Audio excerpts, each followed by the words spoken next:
Most bankers aren't ready to help you until after their third cup of coffee. But with Central National Bank's after-hours service, you don't have to wait for the bank lobby to open to get help.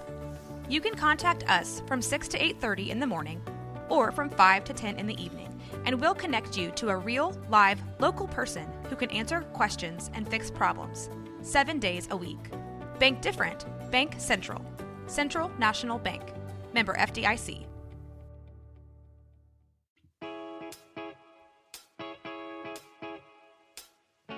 Hey, what's up, Blazer fans? Welcome to the Blazers Edge podcast. I am Tara Bowen-Biggs, joined as always by Blazers outsider Danny Meringue. Oh, hello. How are you? I am good. And we also have one more guest with us today, Adam Mares, who is the, what do you call, are you the editor-in-chief or are you the site manager? Or are you both for the Denver Denver probably Stiffs? both, but I usually say site manager. All right. Which one is a higher pay, right? Exactly. Well, I don't always edit everything, so I don't want to say editor-in-chief if there's like a misspelled word on the site. Fair enough. I posted there, so I guarantee you. Sure. Welcome to the show, Adam. We're really happy that you could join us today.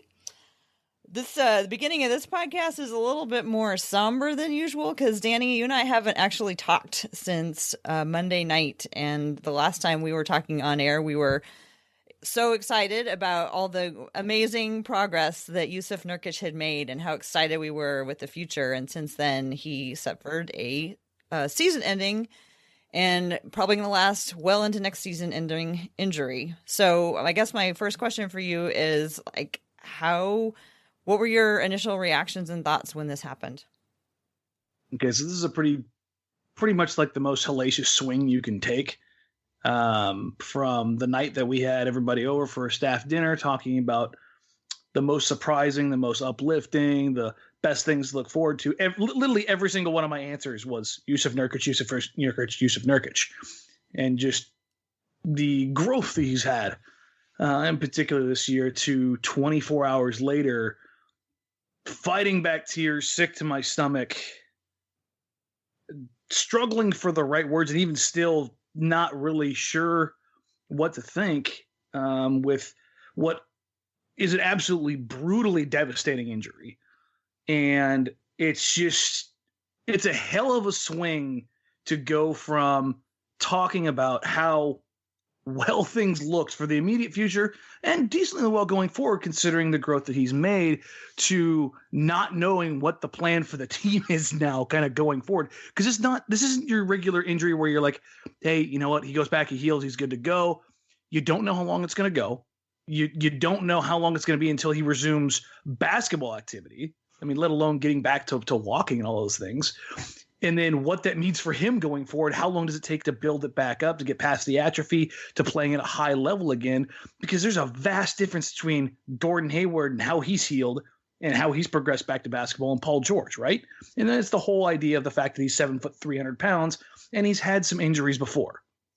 So trying to string all of these thoughts together, even over a week, I still haven't been able to like fully captivate and visualize what it means right now, what it means a week or a month or 2 months from now, what it means for 2 years from now. It's really hard to take a look at it and know what to expect or even what you want going forward, because there's so many variables up in the air. Adam, I'm curious, as someone who covers the Nuggets, you obviously are familiar with Jusuf Nurkic, and I was wondering kind of what your thoughts were when you heard what had happened.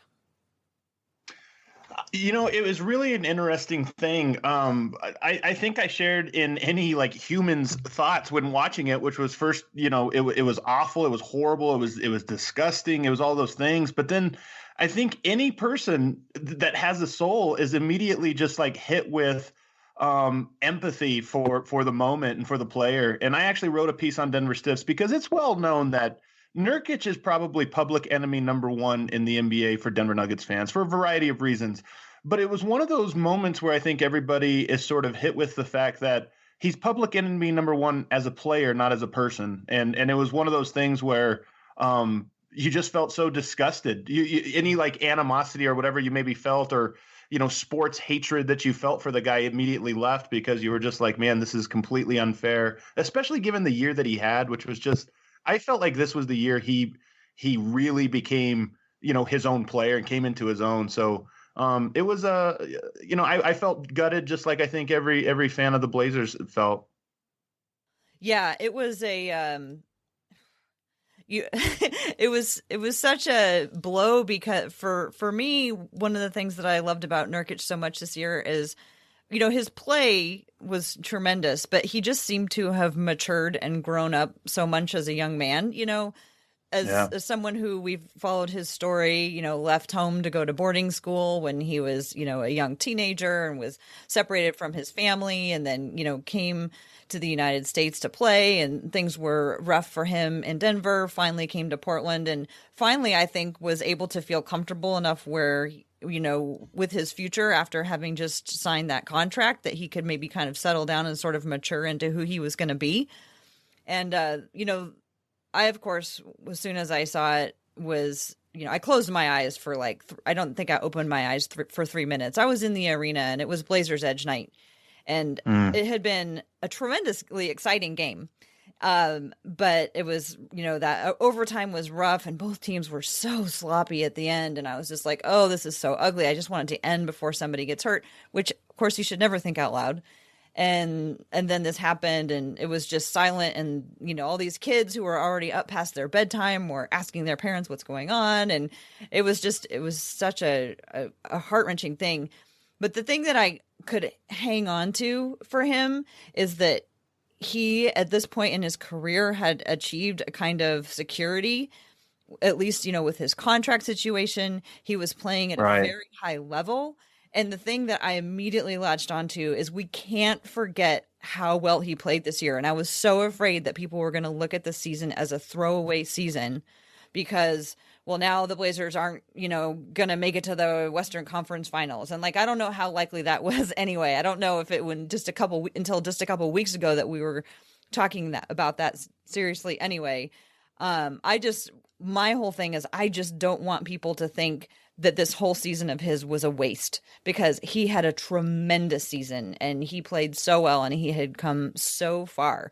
So, Dan, what do you think about the state of the season right now? I mean, we can talk about how much growth Nurk made, and it is substantial. He kind of reminds me of Wes Matthews, just kind of coming back each year with something new. It's something I've kind of hinted on with him, and how successful he was. The individual accomplishments are great.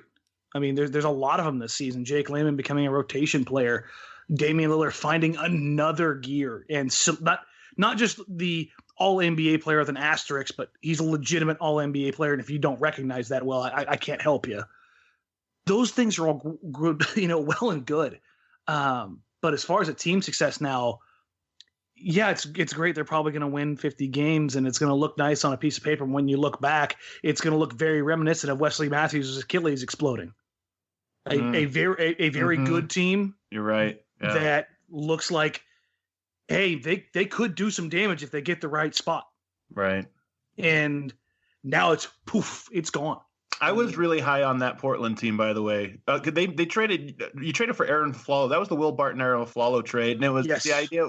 The idea was a Flalo would come in, and if he's your backup, he's great. That's you just added another weapon for a playoff run. I think you guys were on a run, and then the Wes Matthews thing just was a complete deflation. All the air was let out of the balloon. Yeah, I mean that team was playing the best basketball in the NBA when they made that move. And the idea of playing small ball and transitioning and all that kind of stuff, you can say a lot of the same things are happening here with this Blazer team. You added Rodney Hood. Jake Layman's kind of come into his own, and his Cantor is giving you the additional depth. You're ticking a lot of boxes. Are there holes up and down the roster? Sure. But if things go the right way, could they find themselves in the Western Conference Finals? I think that's a viable and at least a sane question to ask if you get some things to go your way.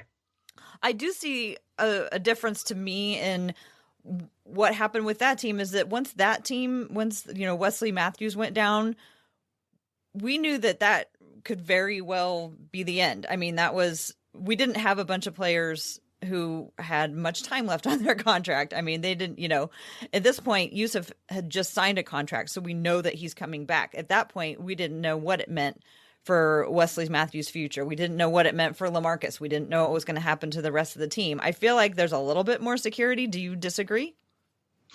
I do to an extent because, I mean, Dame and CJ's deals are coming up. Nurk is going to lose what's akin to 2 years on his contract this year and probably next year. Right, but he still has 2 years left. But again, we're talking about what it means to this team. If he's not, let's put it this way, if he's Gordon Hayward when he comes back, what does that mean for re-upping with CJ or moving him essentially before that? Or Damian Lillard, does he look at Nurk and go, even though it's his guy and it's his brother and everything, Portland's stuck on this, in between gear, even more so now because, listen, this is going to sound heartless, but if Nurkic doesn't play an entire year, they have $12 million committed to somebody on the bench. Yeah, you're not going to get a penny out of. That is a incredibly difficult task to overcome. I'm with Dan on this one, and it's really, really a tough and unpalatable just sort of situation. But that's exactly right. You're a starter level, a player being paid like a starter, and one of the more impactful players is just not going to give you anything for at least 1 year, and then very likely it'll take another year just to get back to the form he was at. So it is tough, and I do think it probably will affect the way that Portland constructs their roster in both the short term and the long term. There's too many things up. There's just too many variables because of the timelines of the contracts. It's crazy because you look at Portland, everybody's looking at this summer when all of the 2016 deals are coming off the books, and now they have something else in their laps that they can't control. They have one more year after this year, right? They just all become expiring contracts. Yes, they're not going to be on their books. They're going to be expiring. No, they're going into their last year. Correct. Mm-hmm. So I don't know. Well, let's shift a little bit, and I want to pick Adam's brain because I'm really curious about how the Blazers are going to adapt with with Nurkic being out. The Blazers have played a couple of games, but it was against Chicago, who was basically not even their G League team. The Windy City Bulls laughed at them. Atlanta I think that was a fun contest. And then Detroit was just like a really painful game to watch.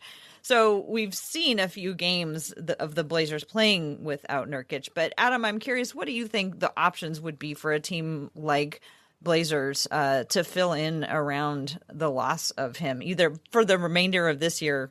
Let's focus on that first, and then if we have time, we could talk about next year. Well, I think for the remainder of this year, more minutes for guys like Cantor, more minutes for Zach Collins, and maybe even Myers Leonard, not my favorite player in the NBA, but you just try to build. The thing that's difficult is all three of those guys are very different than Nurk. None of those guys play like him.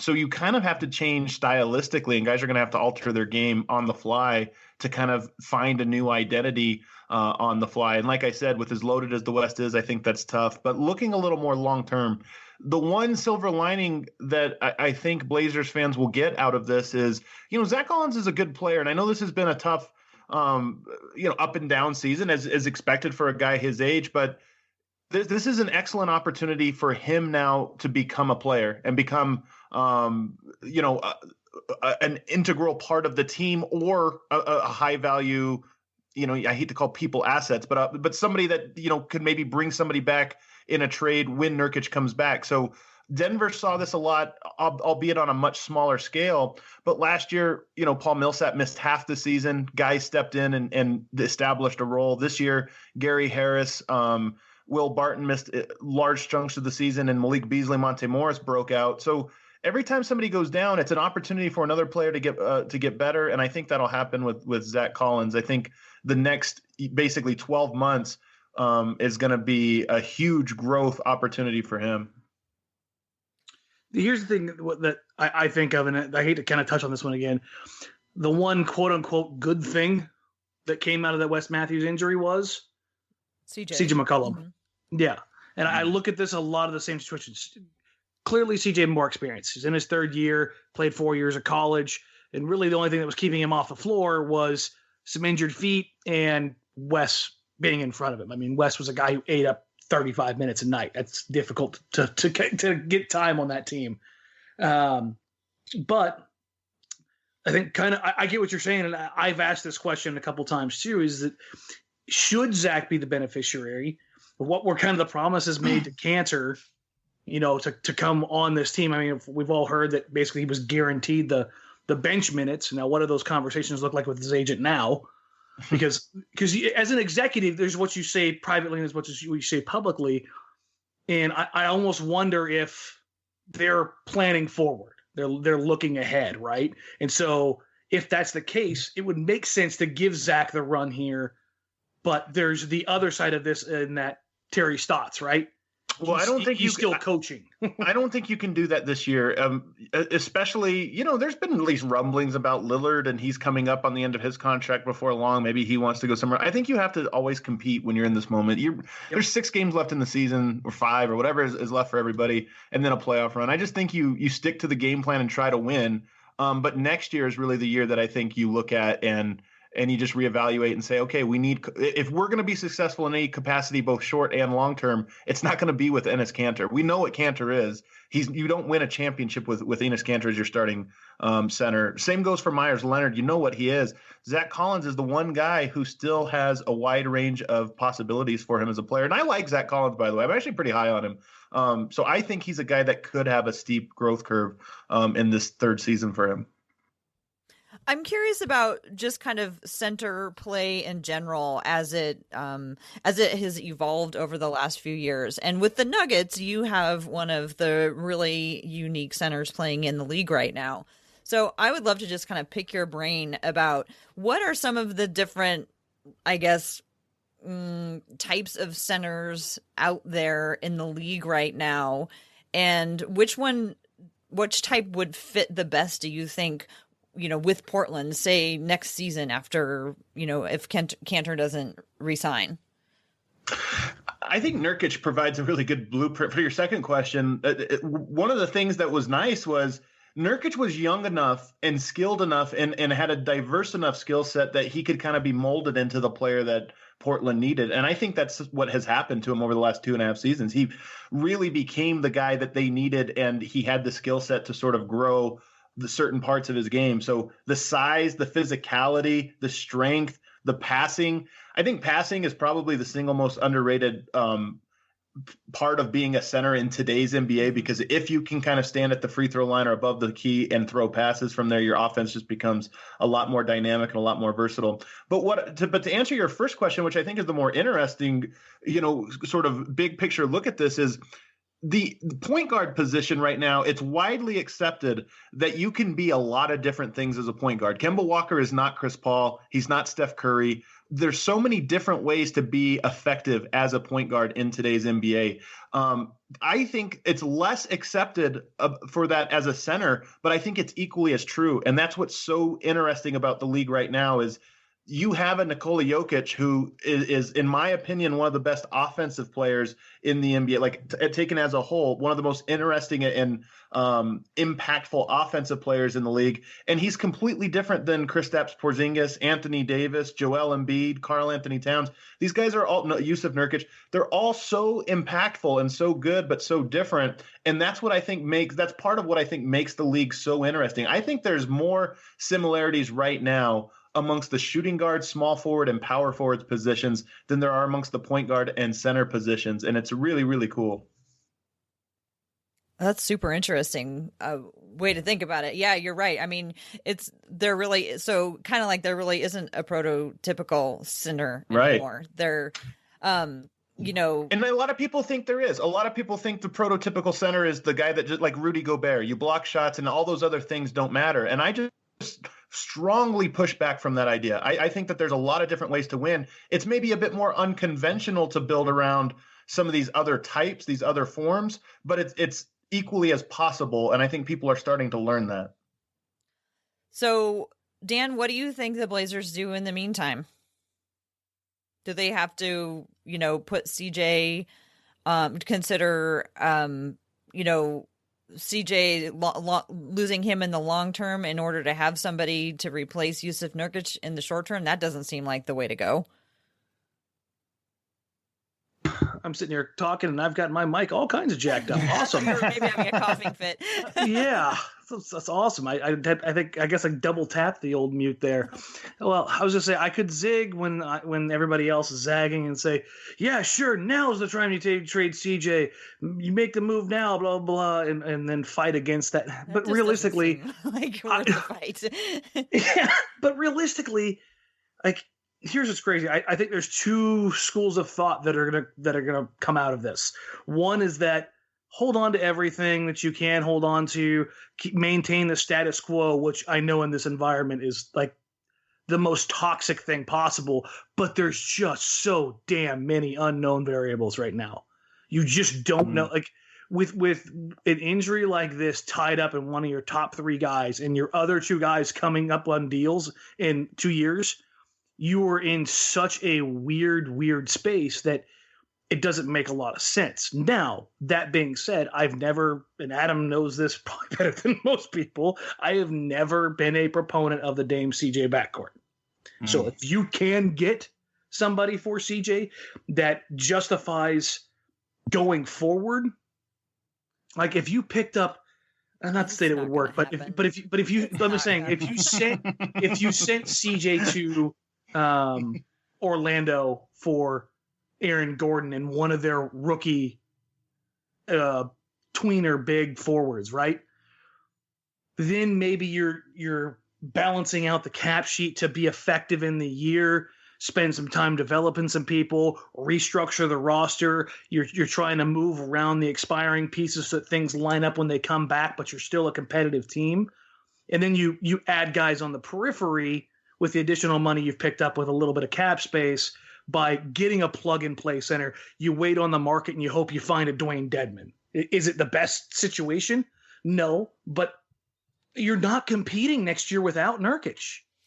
So you kick the can. But while you kick that can, you keep building around it and molding it and tweaking it as necessary to stay as competitive as possible without mortgaging the future. Yeah, but because you can't go all in now. If you trade CJ, you're completely changing the shape of the can. You go from like a tuna fish can that's short and wide to like a tall and skinny other kind of can. So well done metaphor, Mick. I like it. This is great. Good job, Tara. Well, thank you. Regardless, I think those are the options that you have. Either way, you're not making, a ton of plans beyond a year outside of anybody you trade CJ McCollum for. Yeah, well, I think the Blazers have been the most patient team in the league, so why not one more year? Best can kickers in the world. To your point though, Dan, it's interesting to think about. I think we all get caught up in this idea of you're either all in or all out, and there's no in between. Mm-hmm. And I think that's largely true for the NBA. I mean, we know that you kind of have to fully commit to a direction and rebuild, but there are teams that have been successful by kicking the can down the road, so to speak, but then jumping on the opportunity when it arises. And yes. And so there could be that opportunity for Portland to say, you know what, nothing this summer really worked out in a way that we found to be great, but let's just stay opportunistic. And it's a slippery slope because you can wait too long and then, you lose your players go in free agency or they lose their value or whatever. But I would push back a little bit on this idea of like, oh, blow it up now. Let's start the tank or let's start, whatever new era comes next. I'm not to that level. And I'm team tank when it's necessary. But because, again, those things are unknown, you have to play the short game too. Yeah, if I would, and I'm an outsider, so this is an outsider's perspective, but I would guess that if CJ was traded, it would feel a lot more like Lillard was out the door. Even if you got returned back for CJ, say equal value, but just in a different position, whatever, it just to me would feel a lot like, okay, this team is over, and maybe Lillard now feels compelled and also just free to move. I guess. Yeah, there's two worlds where that exists. One where Damian has sanctioned that trade, or one when Damian has said, "I'm leaving, so do what you want." I think the character of this team, and we've been talking, Dan, for years about what is the identity of this team. But I think the character of this team right now with Damian is that he, as we all know, he sticks with his guys. And I think he is going to want to stick with his guys because now we've seen how successful it can be when you run the ball through Nurkic and you have Dame and CJ at the same time. And then all these other pieces that have also, all these other guys who've developed into significant role players. I don't see them. I mean, I was already feeling like they weren't going to, blow things up because of how well Nurkic had come along and how that had really changed and solidified like the offense as well as, being a strong defense. Yeah. I just don't think that they're gonna change things all that much. I could be completely wrong, but that's just kind of just start betting things, Tara. Pardon me? So start betting things. You'll get an answer real quick. One better on this podcast, and that is you. And how have you done this year, Dan? Maybe you should tell Adam how all of your bets have gone this year. I've only had two that I have to pay up, which includes the one where I'll be getting my head shaved on TV this week. Oh, nice. Yeah. At least you're not getting a tattoo or anything like that. Hair can grow back. Dan's out there betting everything. It's just like, Danny, stop. And he claims I'm still up on the so much success in all the previous years that he was naturally just going to, be due for one bad year. Regression to the mean is tough. Very, very tough. Exactly. Well, I want to turn and ask a couple questions about the Nuggets. We, all of our thoughts are, I think I speak for everybody and I say our thoughts are with Nurkic, and we just want him to get better and do everything that he can to come back strong. But the team moves on, and so will we. My question, Adam, to start with, how do the Nuggets go from missing out on the playoffs to fighting for the number one seed in the West? That is an incredible turnaround. How does that happen? Well, I would start by saying that last year they were 3 games away from being the 3 seed last year. So I think that there's a little bit of this. Portland had 33 losses last year. Denver had 36. Denver misses the playoffs because of it. And I think Denver was always a team that was a lot better than what their record showed. 3 games worse from that 3 seed, and Paul Millsap played 16 healthy games last year. So I just think they were a bit of a sleeping giant. A little bit of, how good they were last year was disguised. This year, they've actually run into a lot of really bad injury luck as well, bad luck. But I just think that, and I'm obviously, Dan knows this, I am the leader of the Nicola Jokic hype train. That train left the station 4.5 years ago. Adam has been driving this since day one. But I also, to sprinkle on, he still thinks Lonzo's going to be very good. Oh, man. Dan had to go there. Well, he just needs a chance to, and that big baller brand is gone. Maybe that'll turn things around. No, wait a minute. Are you really a Lonzo Ball? He's a Lonzo truther. I'm a Lonzo truther. I really am. And I'm. Do you think that? I'm sorry. It's hard for me to say this with a straight face anymore. But yeah. Do you think LeBron James has hindered his development? How do you think LeBron James is affected? Just going after both Adams. You have to understand that I'm a big LeBron fan, a big Lonzo fan, and the Lakers are far and away my least favorite organization in the world. Not very just confusing sports. For you. It's just I'm a mix of emotions and everything else. Big mess, just a puddle. But no, I don't think LeBron had anything to do with Lonzo's struggles this year. I think this is going to sound too much like a homer. I thought he was okay this year. I thought he was decent. He just was hurt, unfortunately, quite a bit. But okay, well, back to Jokic.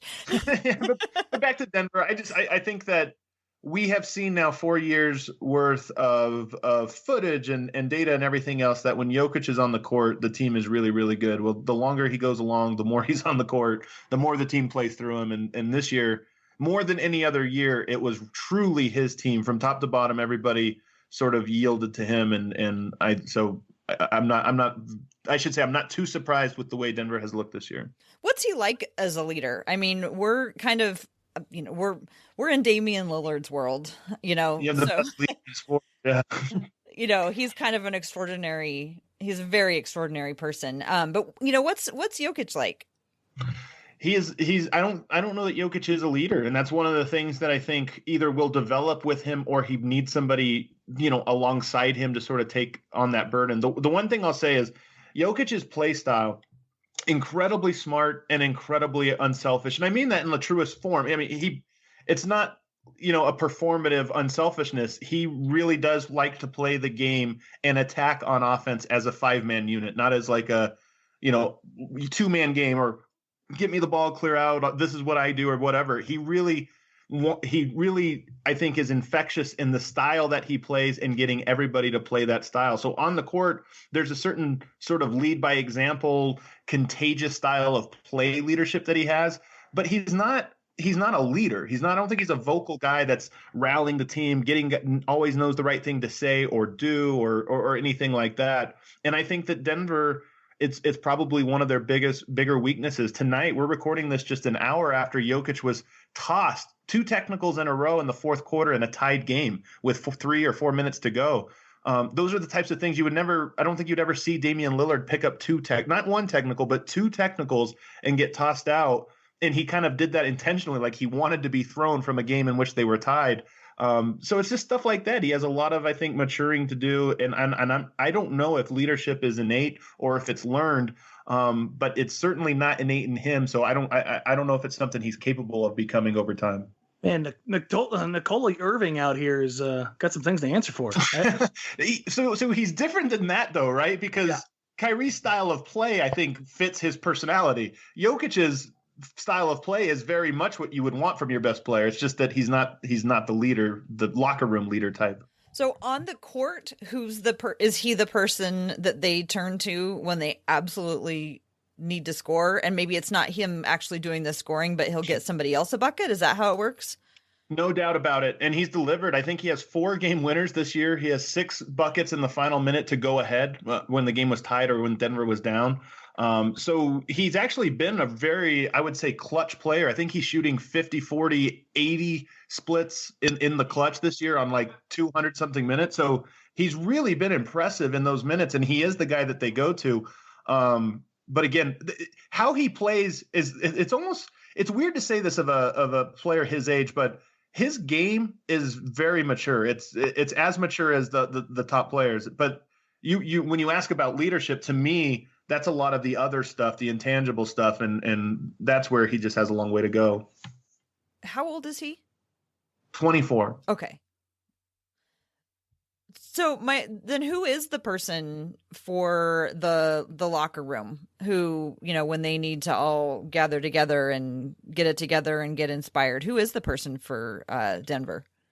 So it's really interesting. Paul Millsap is that guy, but Paul Millsap is that guy by default. Everybody respects him because he works so hard. He's humble. He's nice. He's smart. All of those things. But the thing with Paul is his voice carries weight because he never talks. And so when he does, it's big. Mm-hmm.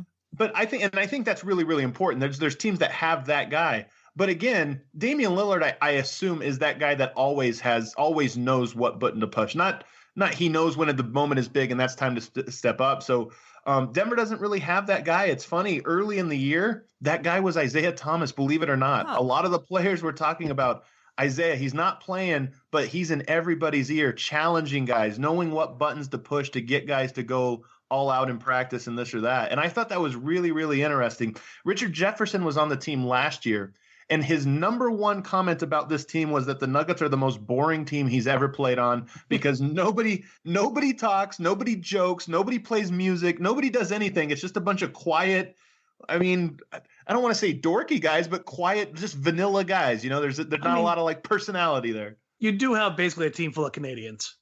Exactly. Well, yes.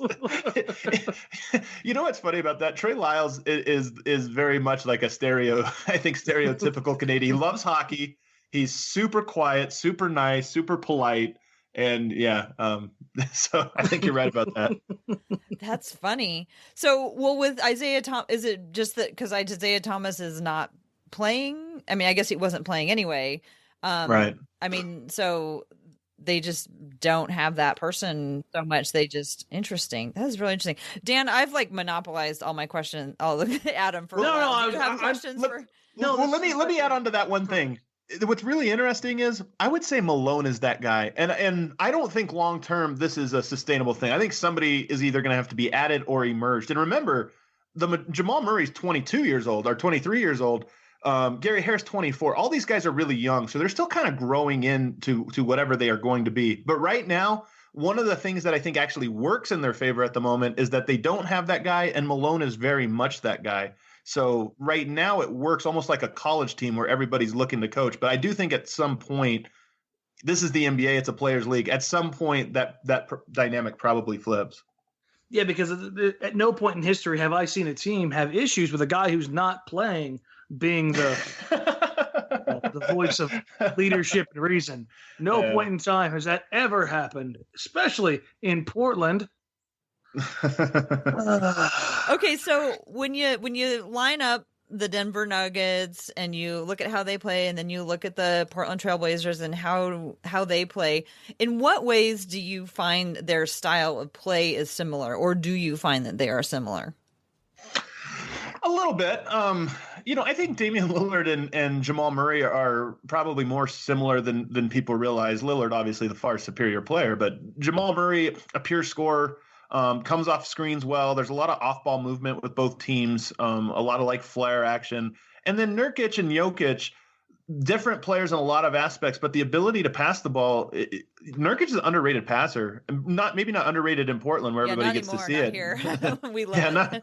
Not in Portland, but certainly I think nationally people know of him as a defensive player and a big, strong guy. But yeah, he has some nice passing from the elbow, stationary passing. So I think in those ways they're probably similar.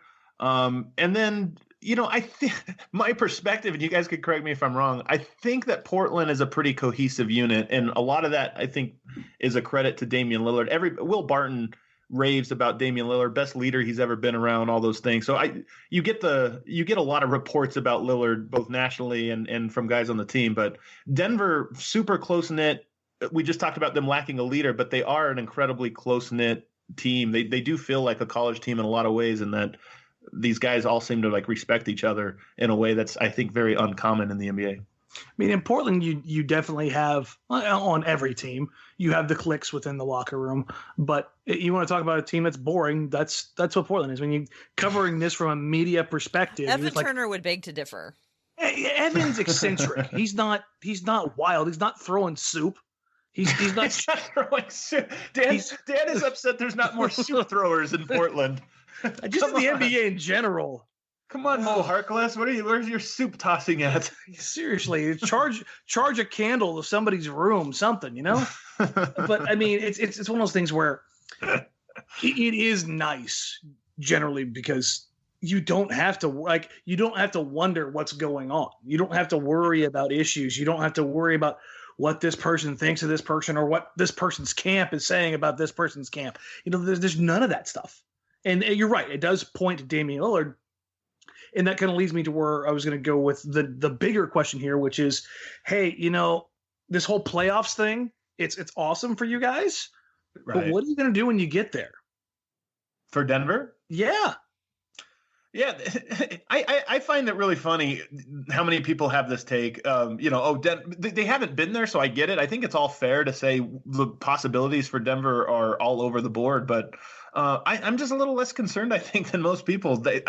They're going to have home court in that first round. I think that's all but locked up for them. There's a really good chance they'll still be the 2 seed, although after today's loss, that those odds go down from probably 85% to 75 or 70%. So I think they'll have home court for the first round. And you look at it, I just think they're better than Oklahoma City. I think they're better than the Clippers. The Spurs are the interesting one because Greg Popovich is the greatest coach of all time, and Michael Malone's never been there. So that one I think becomes a little bit more of a 50-50 thing. Utah looks like they'll be the 5 seed, so that one's out. So the 3 at the bottom, Spurs maybe 50-50. The other 2, I don't know why it would be different from the regular season where Denver dominated both of those teams. Is there a matchup outside of the Warriors that scares you? Oh, the Houston Rockets actually scare me more than the Warriors. I think Denver has a better chance of beating the Warriors. I would give Denver a 1% chance of beating the Warriors. I would give them less than 0% chance to beat the Rockets. Why is that? Well, the Rockets, first of all, Denver's only beaten the Rockets one time in the last, I think, 3 years, and that was when Clint Capella was out.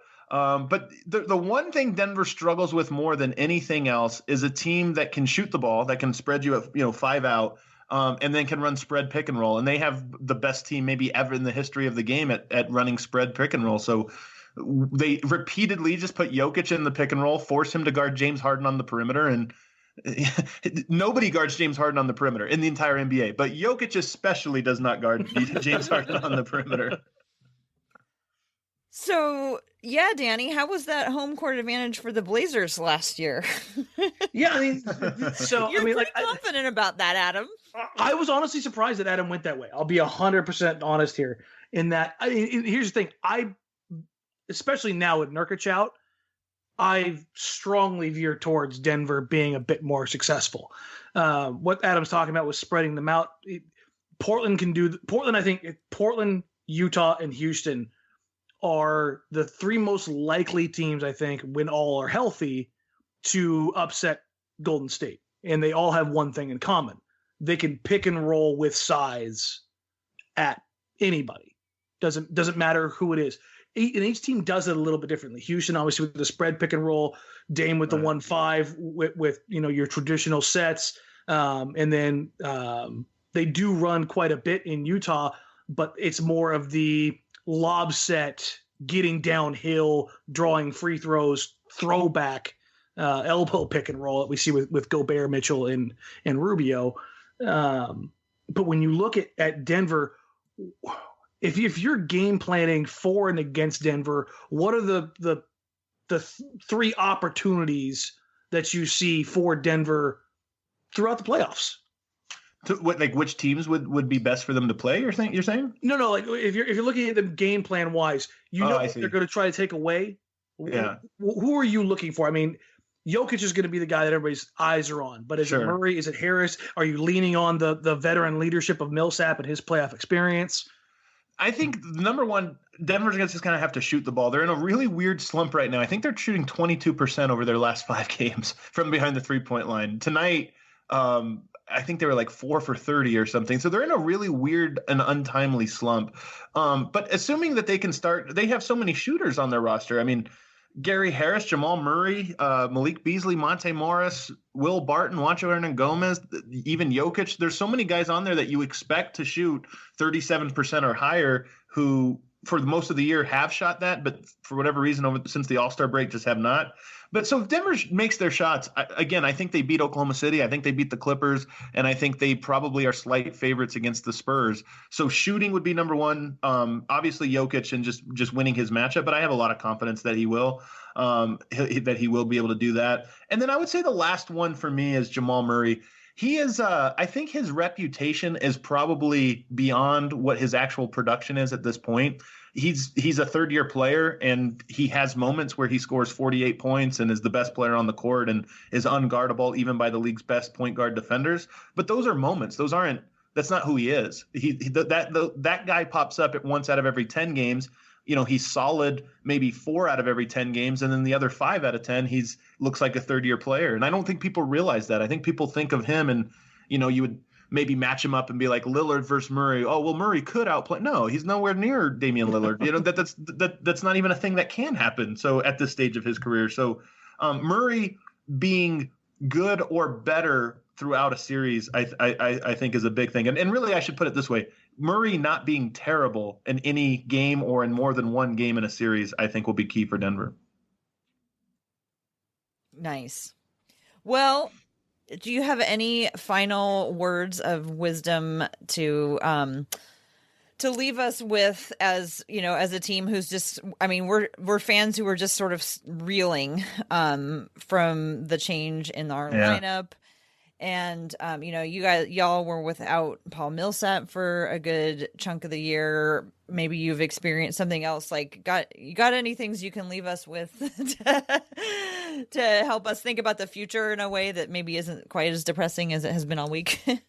Well, it actually reminds me a bit. Denver in 2013 won 57 games, which sadly enough is the most in Nuggets history, in their 52-year history, was the most they ever got. And Danilo Gallinari got hurt, blew out his knee with like 5 games left in the season. So it was kind of a similar situation where you lose such a key place going into it. So I guess I can say from experience, I do know what it's like to lose a key piece at this point of the season. It's the most, I do think it's the most depressing thing. But all I can say is, I feel for you. I got nothing else. I got nothing else other than my truest and deepest sympathies, because it's a really, really, really bad beat you guys got. It's okay. We'll make a bet on one of these upcoming Portland-Denver games that I'll probably lose in some terrible fashion. What have I told you about betting? You are done betting this season. Do not, Adam, if he tries to make a bet with you, I want you to contact me. There's a reason there's a hotline, Tara.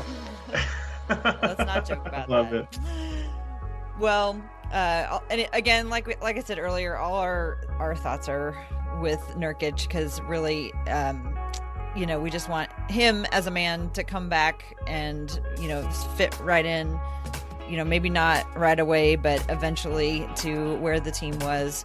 It'll be interesting to see how the front office handles the fact that he's going to be out for a while. But first, we got to get through the playoffs, and who knows? The playoffs change, the seedings change so rapidly, and apparently all the teams on the bottom are losing these days.